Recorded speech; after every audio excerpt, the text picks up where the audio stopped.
How are you doing? It's been a while. I saw Yeah. you in Ottawa, right? I remember I saw Yeah. your duo, but I don't actually. I was thinking about it. I don't actually That was remember. probably the last time we were in the same place. Yeah. I don't Yeah, remember I was thinking about that. the venue. Do you remember the venue? Yeah, No. this is a famous story with friends actually, and my friend Gabriel Dubois from Yeah. Vancouver. We were on a tour, and our mutual friend Raphael Weinroth Brown helped set up something in Ottawa. We played at Avant Garde Bar by the university, and Okay. Because I remember I um, saw the show Avant Garde. Where is that? I can't even remember right now. yeah, I haven't spent enough time in town, but it was just like a very particular vibe. I don't want to speak badly, but Uh definitely memorable for some unique reasons. oh. But Okay. nonetheless, Raf is like he's a friend and like huge inspiration. So it's always good to have some like cello time in person. And then I remember what I really remember is we hadn't met, and you and your partner at the time, friends of Raf, came and just had such a good hang.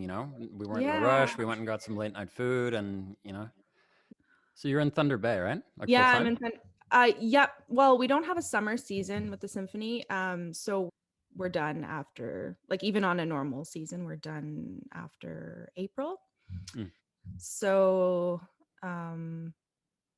yeah. So for the summer, I don't know what I'm doing. So I have to figure it out. Yeah.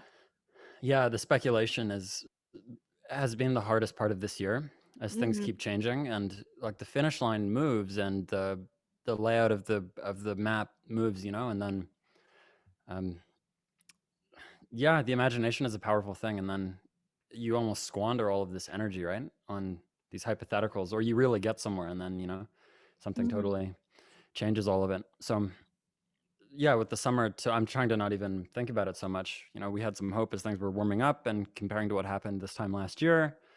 Um, but yeah, just being present. That's personally that starts with Bach every day for me, or Every day? whatever.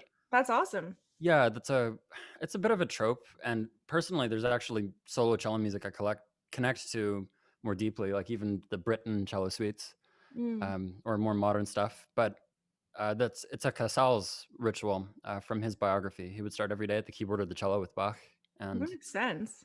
that Yeah. guy, yeah, him and Yo-Yo really are. I think they stand out as like intellectual heroes For sure. in our lineage, right? Because you get to a point where you're so good that you really transcend that arena, and you can Yeah. work on like a higher, just even practically as well. The fact that there are people like him, or a bunch of mentors, Mike Block, Dave Egar, Trevor Exter, people that have, and a huge list could go on, Stephen Mhm. Brown, uh, that have really created like quite a niche for themselves in a repertoire that didn't traditionally have a lot of cello, if at all. Mhm. And yeah, that's something really exciting, where lofty rhetoric actually kind of really comes home into practice, because Mhm. you're telling someone how to feel, and you're telling them a story, when for reasons that we care about and they necessarily don't, all the stuff about pedagogy and canon and whatnot. But there's something there, like kind of cultural transliteration is how I think about it. Even being an outsider culturally in a lot of places, being in rehearsals where a lot of people don't speak English, and the music has totally different expectations and protocols. So it's subtle, but Yo-Yo is the source of, at least recently, is a big source of all that. Tell me about Indian Raga, because this is something I learned about you this morning when I did some research on you before. I didn't know that because I think I just saw your duo and you were doing more fiddly stuff at the Yeah, time, kind of jazzy fiddly stuff, but you actually have a big influence from Raga music.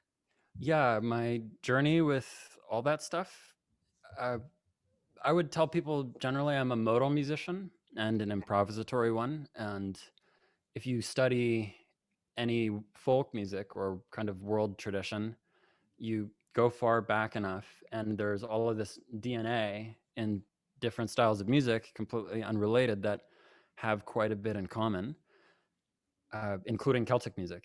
And there's microtonality and different syncopation in there that actually is almost a surprisingly suitable doorway for a Western thinker into North African music and yeah, different modal or Near Eastern traditions.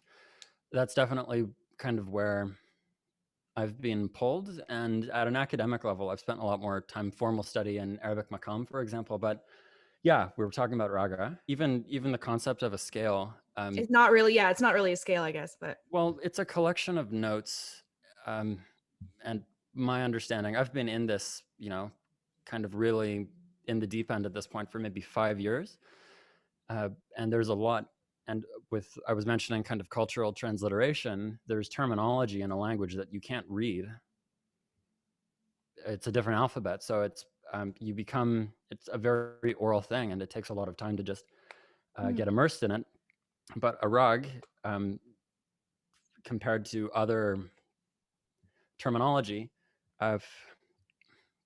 although it is a set of notes, there's kind of a personality or a character inside that. And you could think about it like a motif or a collection of motifs. Is it kind of more like a mode, more like a jazz mode rather than a Western? Yeah, but it's one that's alive and that's fluid. Like it's constantly changing, right? Because you can change certain elements of it, and it.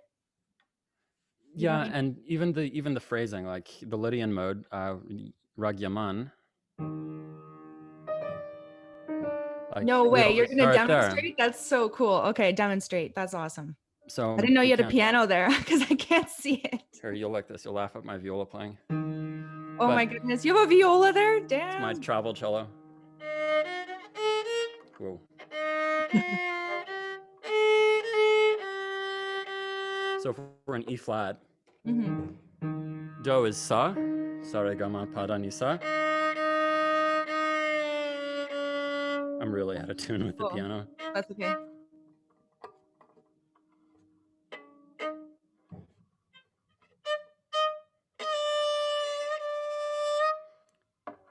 That's like the textbook way to open into the Lydian mode in that one particular rag.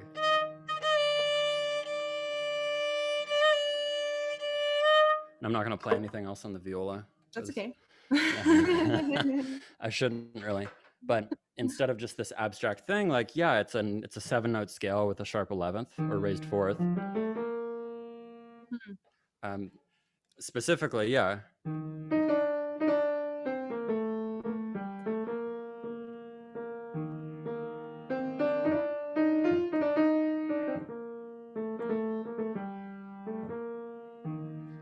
So there are shapes and stories inside them that really bring the notes to life in a way that the concept of E flat major and equal temperament can't really get to.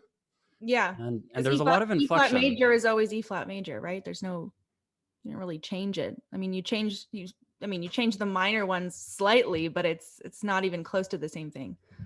Yeah, I will say, having ventured into these rabbit holes, it's a pain. I'm doing a lot of session work remotely these days for friends as well, and someone will say, okay, yeah, like, okay, here's some charts, easy stuff, 442, and that is like such a headache because when you play music that happens to move away from the piano, like for these kind of musicological reasons, your ear really shifts and you don't hear things in equal temperament anymore.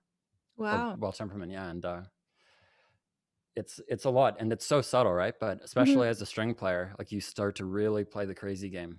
You know, how high is the third at this moment? And yeah, so I would warn people if they want to go exploring, at your own risk, because it's a lot to maintain simultaneously. And yeah, like you were saying, we met and I was kind of doing a Celtic thing, and it's been a challenge to dig into one particular tradition or language because I did undergrad at Berklee School of Music in Boston, and I'll sing the praises of that string department for the rest of my life. It's very progressive.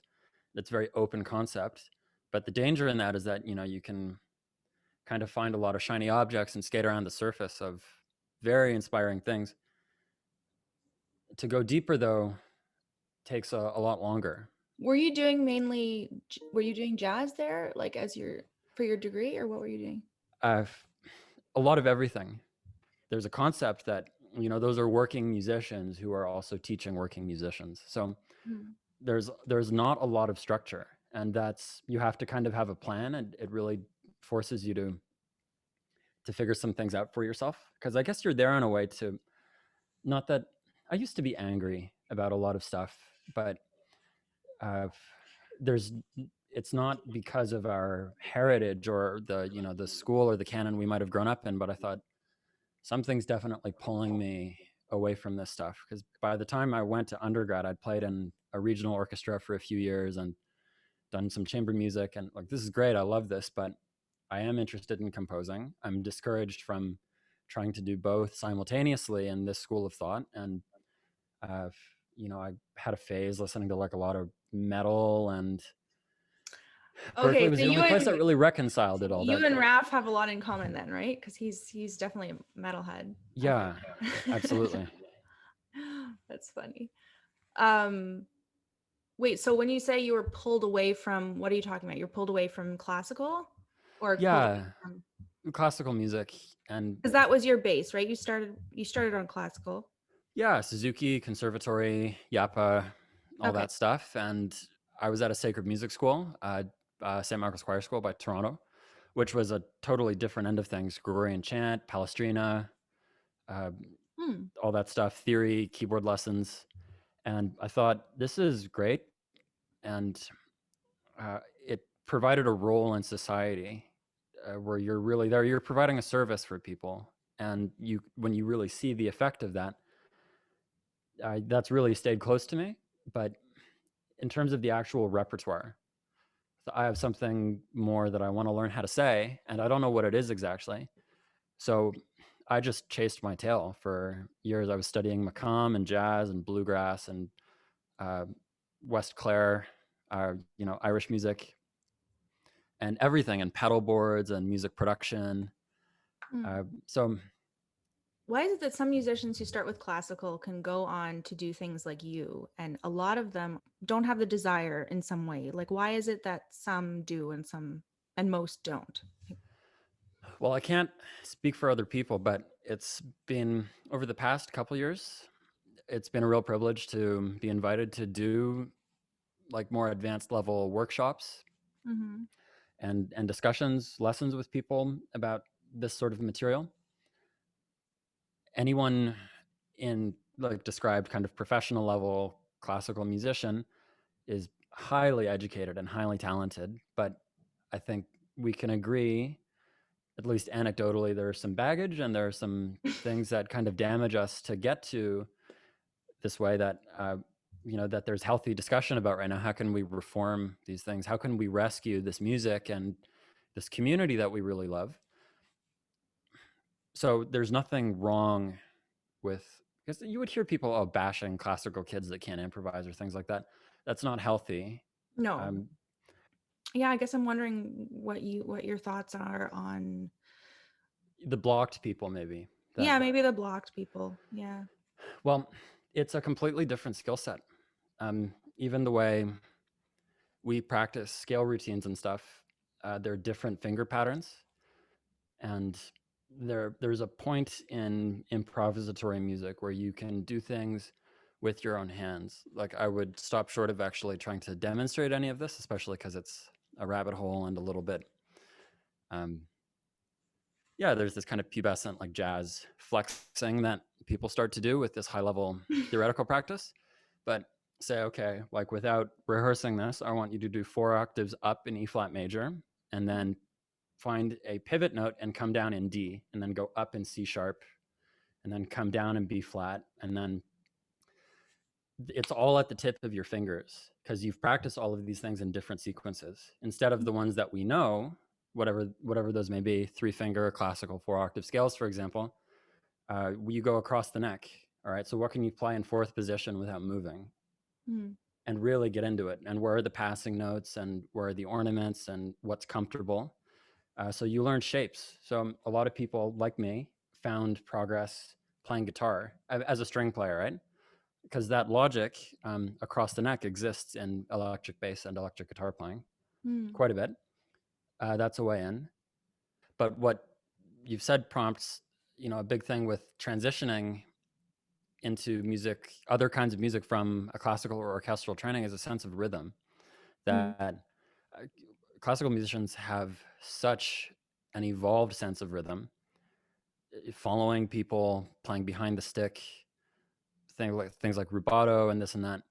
But we're not qualifying it at all, but it's very different to be a metronome. I'm going to be able to switch perfectly between 16th notes and eighth note triplets in 4/4 at 120 for 10 minutes without breaking a sweat. That takes a long time to be able to do. And that's where those two things intersect with jazz in particular. Harmony, it's like this 4-dimensional harmonic rhythmic universe that you have to be comfortable in. And then there's swing feel, which is a triplet feel, which doesn't come up a lot in orchestral music. What we refer to as classical music or concert music is Western European generally, or emphasized there. Jazz comes from Africa, West Africa, maybe at its real roots, and then really got to stew and evolve for a long time in New Orleans, and it's something that's not really in our DNA. And you have to go to the source and just get some of that from osmosis, and you understand a particular community and its journey. That really helps what you bring to the repertoire. So in these workshops that you did, what goes on? I mean, how are they structured, like for the musicians who are coming in? Because explain what they are first. They're for classical musicians, right?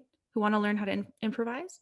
Generally, yeah, I'm working with people that are intermediate to advanced level players who basically want to learn a new style or want to learn extended techniques. A very common thing that people always have questions about is chopping. Mm-hmm.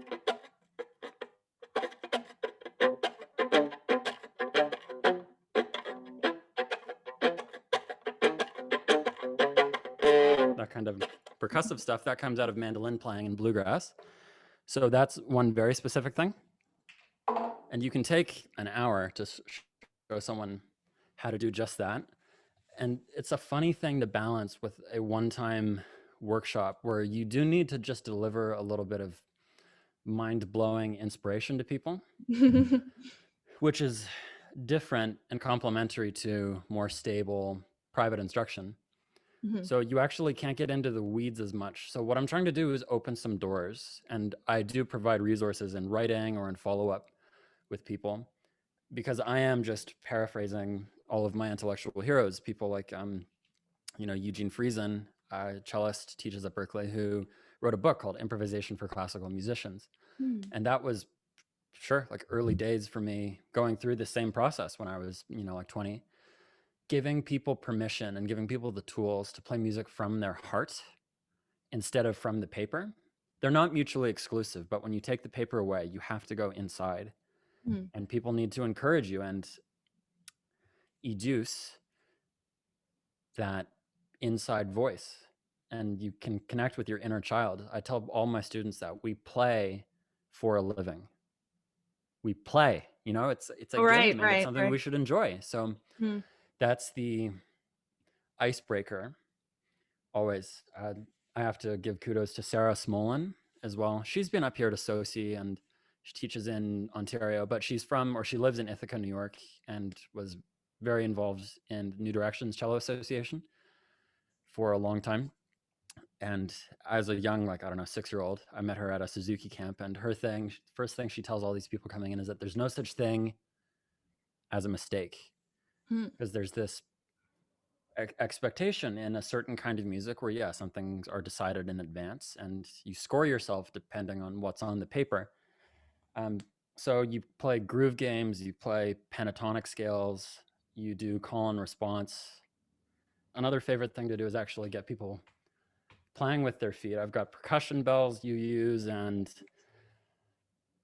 yeah, there's this thing in Quebec, fiddle playing, called podo-rythmie, where you hear it, you keep this pattern with your feet. And I can't do this yet, like play simultaneously, but you put on like hard shoes,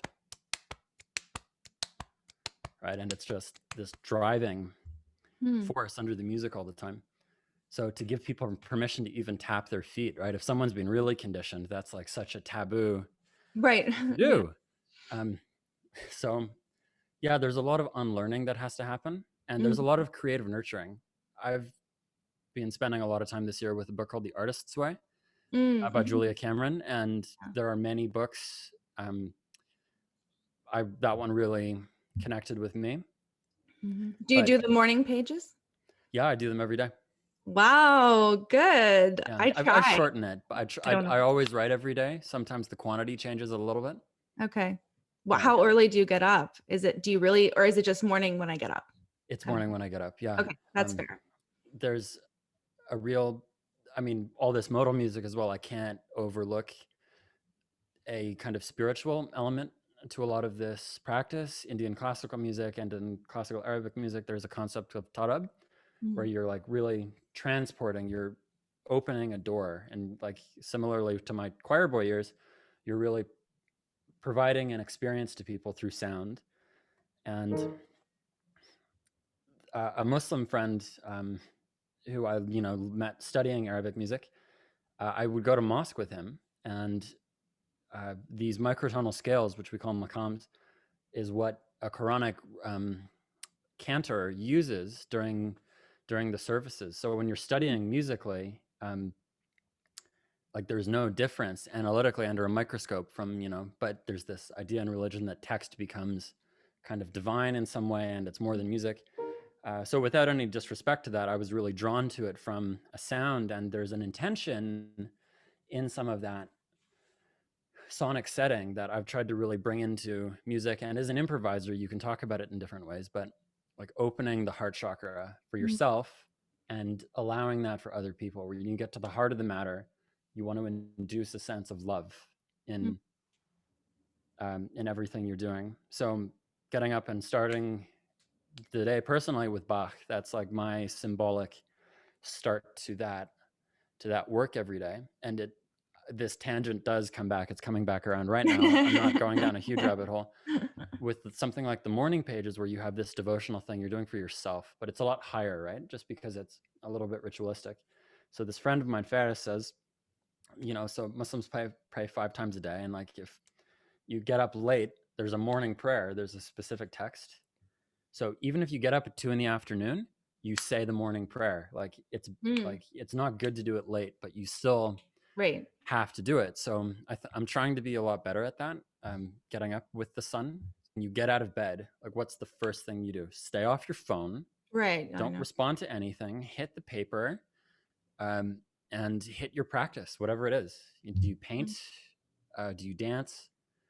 Tell me what it was like on doing the Broadway show. Like, did you guys Yeah, finish your tour, or was that cut short because of COVID? the tour was cut short, and it's still tentative. So and technically I'm not supposed to really talk about it, but I can say they're hoping to reopen the show by the end of the year. Okay. And I would go back. I don't know how long. One thing at a professional level, kind of behind the curtain, is to see the difference between like the psychology and just the protocols with all the unions. Because the largest represented were actors and equity, but to be working with people from IATSE, and there were some other, we were at AFM. Yeah, it's a fascinating process, and it's really like working on like a nuclear sub all the time. There's so much going on, and that pressure is really there. And it's not a negative thing, but like it's a reality of like being in a submarine. Like there's a lot that can go wrong, and there's a lot that can influence your day-to-day thoughts about all that kind of stuff. But this show I was working for, called The Band's Visit, is really unique in how immersive the band is on stage. We're in costume and blocking, and we actually finish the show. We get the last bow and kind of play an instrumental number to finish Oh, the awesome. show, because it's called The Band's Visit. So we are a little more You're central the than band. Yeah. previously. Yeah. It was the first time I really connected like a deeper level with stagecraft, because we were on stage in costume, there was no separation, right? Were you based in New York then to do that, or This was a tour actually, so it ran a sit down on Broadway for a few years, and then I was hired with a friend, coincidentally, to tour the production North America, and it was North American because it came to Toronto instead of just right, like US, you know. right. But that was fun, you know, to see people and to kind of bring that space to people I knew here. Like, you know, I play with Tom Power in an Irish session, but it was really cool to come in and like play on cue with the show. Another Canadian, Chelina Kennedy, was starring in the female lead at the time, and Mm. um, yeah, it was really fun to. I haven't done any Mervish work in town and that kind of thing, so it was cool to have a peek into some of that stuff. But moving every week, you're living in a financial district. The touring schedule of a show like that, you know, Mamma Mia toured. I think Wicked toured like that as well. There was a big one other friends were involved in, Les Mis, across the US. Mm. So a touring itinerary set up with these different theaters and presenters, so you can have something in the books in contract for like a few years in advance. Mhm. And on a tour, the shortest you're in a theater is a week, which is Right. 6 days, and then Monday is your travel day. Your pay is split into salary and per diem. So the per Okay. diem is not taxable, and that's intended to cover your expenses on the road. So a lot of people, you're balancing these things. How close do I want to be? How Mhm. much privacy do I want from my coworkers? Right, because after a while, you need some space. Yeah, and you also can't disappear, or because they're your safety net. And for better or for worse, the distance really creates distance, and it's even more compounded when you're traveling all the time. Mhm. Uh, I mean, I relate to that. I really painfully miss a couple friends that live overseas, right? Mhm. And these anchors of yours that are remote, when you're moving that much, it's even harder to kind of stay in touch with people. So it's it's all of these balances. And then, you know, if you stay farther away from the theater, and usually in the financial district, right, it's cheaper, but then there's time and money to commute, and it's a lot of things to consider. My favorite part of the show, I mean, besides the actual work, so it's set in Israel, and uh, we're Egyptian musicians, so there were people in the band and in the cast that had Israeli and Egyptian or Palestinian backgrounds.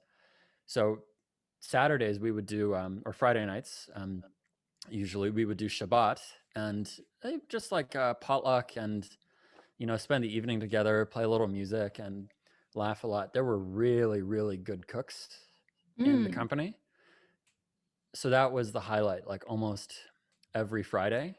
And Wow. yeah, That's learned, so much I fun. mean, in particular, like I made falafel last night. So a friend of mine showed me how to do that in the oven. So there's no deep fried guilt. And my family's Ashkenazi. So, you know, origins in Eastern Europe before coming to Canada. And I was raised not, you know, not a practicing Jew. Um, but culturally, a lot of that is there. What's interesting about it all is because, I mean, my family doesn't really, I mean, no one's Israeli, so like it's hard to, despite this whole thing baked into the religion about like the right of return and how that's been politicized.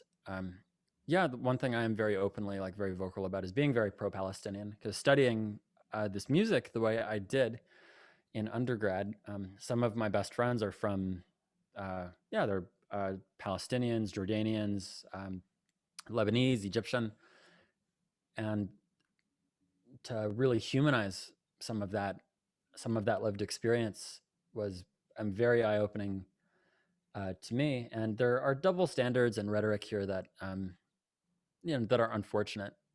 It's not that simple though. Like, you know, I'm close to a lot of Israelis as well, some of whom are very anti Netanyahu and all of the government there, so things get, you know, heightened in all of these very kind of either or binary, us versus them kind of ways, which is unfortunate. But there were Palestinians in the show that, you know, made the point they would rather be world-class advocates of their culture and of their community in a difficult situation than, you know, try to be, you know, too proud to engage and do all this BDS and all of this hostility that's frankly not working, especially with what the Trump administration did.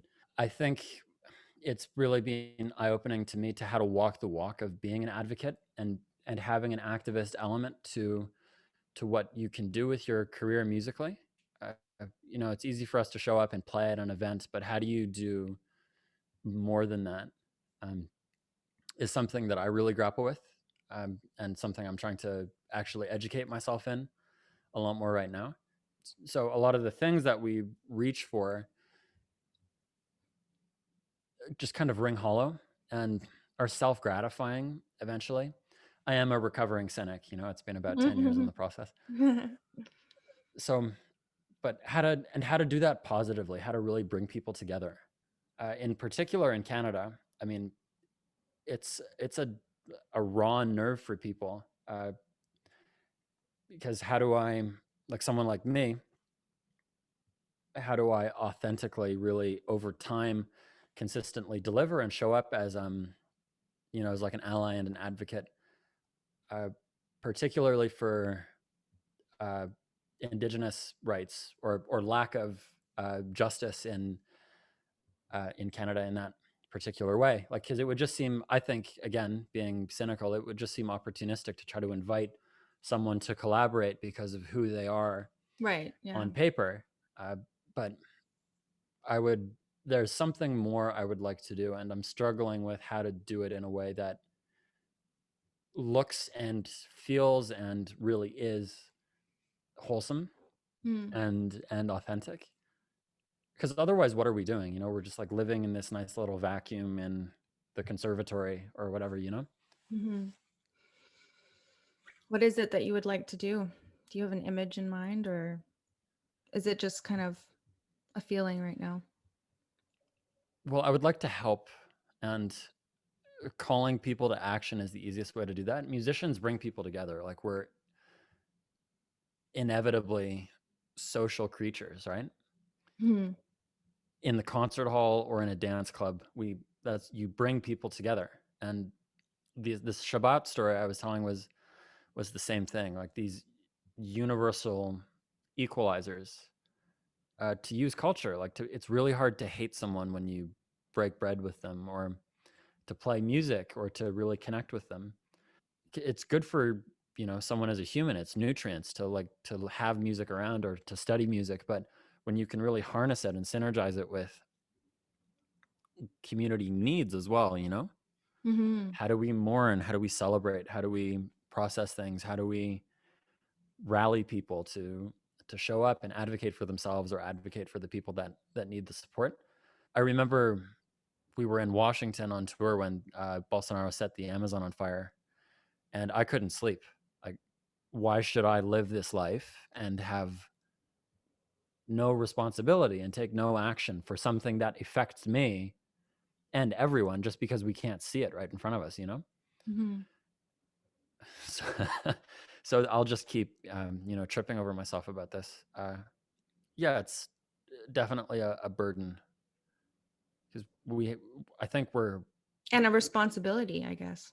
yeah, and yeah, because we're cultivated to be sensitive, and I think it's why artists tend to be a little bit more left in general. Like, we're aware of these things, and in a kind of a tangible way. I don't know what to do about it, but yeah, thinking about it and really grappling with it is the only thing that seems to help at the moment. Well, thank you so much. I want to be cognizant of your time as well. Oh yeah, we've been having fun for a while. Yeah, I'm very honored to speak with you, and thank you for being here. Yeah, thanks for reaching out. It had been a while, and hopefully, through all this, we can find a way to stay in touch, Yes, with I'd music like and that. whatnot. Maybe you can help me learn how to shift on the viola. Sure. And then you can teach me good things about improvisation. That'd be very fun. Yeah, I'd love to. Yeah. Thank you so much, George. Go on. Yeah, Yeah. thank you. Bye. See you soon.